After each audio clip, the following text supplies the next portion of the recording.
अनुराग ठाकुर निर्विरोध बीसीसीआई के अध्यक्ष निर्वाचित। अनुराग ठाकुर 22 मई 2016 को मुंबई में निर्विरोध रूप से बीसीसीआई के 34वें अध्यक्ष निर्वाचित किए गए। वे सितंबर 2017 तक बीसीसीआई अध्यक्ष पद पर रहेंगे। अनुराग ठाकुर हिमाचल प्रदेश के हमीरपुर जिले से बीजेपी के लोकसभा सांसद भी हैं। वे दूसरे सबसे युवा बीसीसीआई अध्यक्ष हैं। उनसे पहले 1963 में फतेह सिंह गायकवाड़ को 33 वर्ष की आयु में बीसीसीआई अध्यक्ष चुना गया था। ठाकुर को शशांक मनोहर के स्थान पर चुना गया है। मनोहर को 12 मई 2016 को आईसीसी का पहला स्वतंत्र निदेशक चुना गया। अध्यक्ष चुने जाने से पहले ठाकुर ने बीसीसीआई के सचिव पद से इस्तीफा दिया।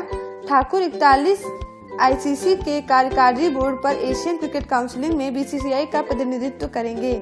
इसके अतिरिक्त ठाकुर ने अजय सिकरे को सचिव पद हेतु नामांकित किया। सिकरे आईसीसी कार्यकारी बैठकों में बीसीसीआई का प्रतिनिधित्व करेंगे।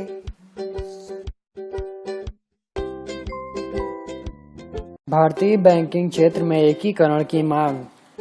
भारत में सार्वजनिक क्षेत्र के शीर्ष बैंक भारतीय स्टेट बैंक ने मई 2016 में अपने 5 सहयोगी बैंकों तथा नवगठित भारतीय महिला बैंक के खुद में विलय के लिए सरकार में अनुमति मांगी।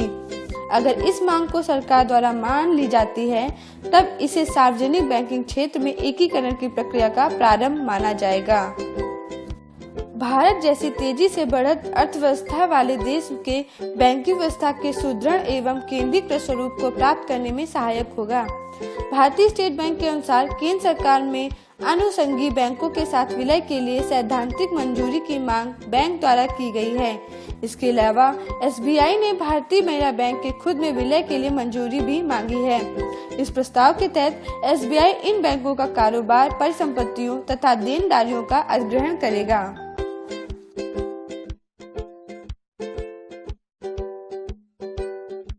भारत ने रचा इतिहास। इसरो ने लॉन्च किया देश का पहला made in India space shuttle. सोमवार सुबह श्रीहरिकोटा के सतीश धवन अंतरिक्ष केंद्र से करीब 11 टन वजन वाले रॉकेट का प्रक्षेपण हो गया। स्वदेशी तकनीक से बने इस शटल का परीक्षण सफल रहा। भारत पहली बार स्वदेशी रियूजेबल लॉन्च व्हीकल लॉन्च कर दिया है। इस प्रोटोटाइप प्रक्षेपण के जरिए इसरो अपनी इस नई तकनीक का परीक्षण किया है। परीक्षण के दौरान RALV पुनः पृथ्वी के वायुमंडल में प्रवेश कर गया है और इसका अंतरिक्ष संस्करण आने में कम से कम 10 से 15 साल लगेंगे।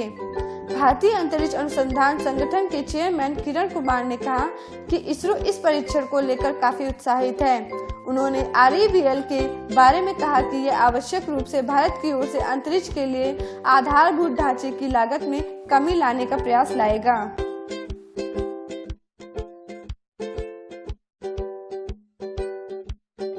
किरण बेदी बनी पुदुचेरी की उपराज्यपाल, खुद को कहा हार्ड वर्कर। भारत की पहली महिला IPS अधिकारी और वर्तमान में बीजेपी नेता किरण बेदी को पुडुचेरी का उपराज्यपाल नियुक्त किया गया। चुनाव में भाजपा के अभियान की कमान संभालने वाले 66 साल की किरण ने कहा, मैं इस जिम्मेदारी को निभाने के लिए अपना 100% दूंगी। दिल्ली में बीजेपी की ओर से सीएम उम्मीदवार रही और सामाजिक कार्यकर्ता किरण बेदी को पुडुचेरी का उपराज्यपाल नियुक्त किया गया। इस चुनाव में बीजेपी को महज 3 सीटें ही मिली थी। वह खुद भी चुनाव हार गई थी। किरण बेदी बनी पुडुचेरी की उपराज्यपाल। सरकार को कहा शुक्रिया।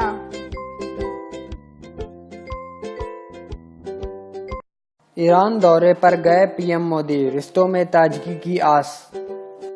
पीएम मोदी 2 दिवसीय ईरान दौरे पर गए हैं। व्यापारिक समझौते के साथ आपसी संबंध को सुधारने की भी होगी कोशिश। प्रधानमंत्री नरेंद्र मोदी ईरान के 2 दिवसीय आधिकारिक दौरे पर रविवार को तेहरान पहुंचे। उन्होंने यहां भाई गंगा सिंह सभा गुरुद्वारे में मत्था टेका। उन्होंने कहा कि विदेशों में रहकर भी भारतीय सभी साथ घुल मिल जाते हैं।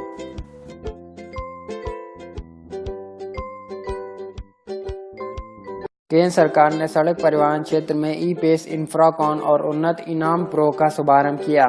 केंद्रीय सड़क परिवहन एवं राजमार्ग और जहाज रानी मंत्री नितिन गडकरी ने 16 मई 2016 को सड़क परिवहन के क्षेत्र में 3 सर्वोत्तम प्रथाओं के पहल की शुरुआत की। ये 3 नई IT पहलें हैं। इंफ्राकॉन, ई-पेस और उन्नत इनाम प्रो। इन पहलों के उद्देश्य से सड़क निर्माण प्रक्रिया को तेज करना, अधिक पारदर्शी और कुशल बनाना है। इन नई आईटी पहलों को देश में ही नेशनल हाईवे एवं इंफ्रास्ट्रक्चर डेवलपमेंट कॉरपोरेशन लिमिटेड द्वारा विकसित किया गया है। यह परियोजना मूल्यांकन और सतत संवर्धन के लिए है और यह ऑनलाइन एकीकृत प्रबंधन सूचना प्रणाली है।